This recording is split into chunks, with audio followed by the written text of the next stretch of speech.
Ang kulit ng mga anak nina Chris Aquino at Ogie Diaz na sina Bimby at Erin sa vlog ng dalaga, dahil nagpanggap silang mag-boyfriend at girlfriend for a day.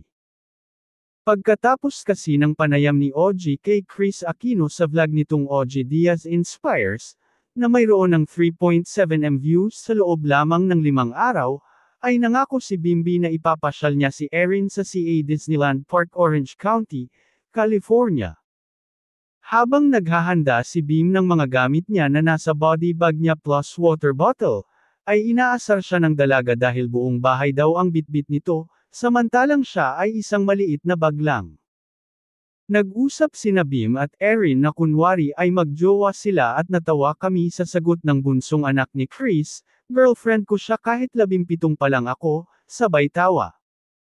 At biglang tinawag ni Bim ng ate Erin, kaya ipinaalala ng dalaga na magjowa sila. Tuwang-tuwa si Bim sa set-up nila at panay ang sabi niya ng, "My first girlfriend ha."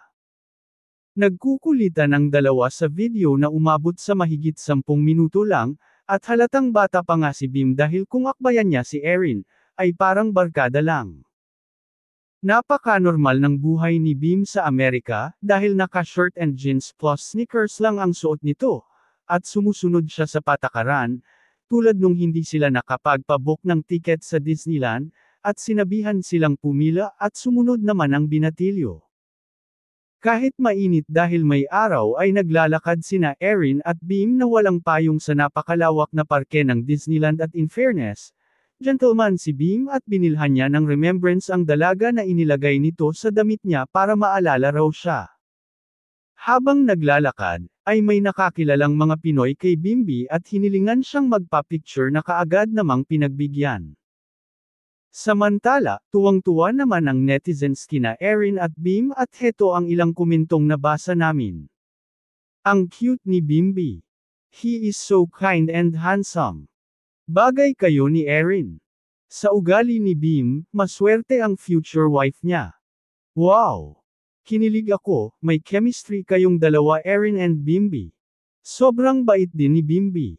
Galing ni Bimby magtagalog, napakabait hindi mayabang. Ang gwapo talaga ni Bimby. Napakaswerte ng maging girlfriend niya o maging future wife. Ang swerte ni Miss Chris. Ay kinilig ako kay Bimby, gwapo at mabait, good job Chris Aquino, for raising a good gentleman." At dahil may chemistry sina Erin at Bim, hinihilitan tuloy silang mag-collab ulit.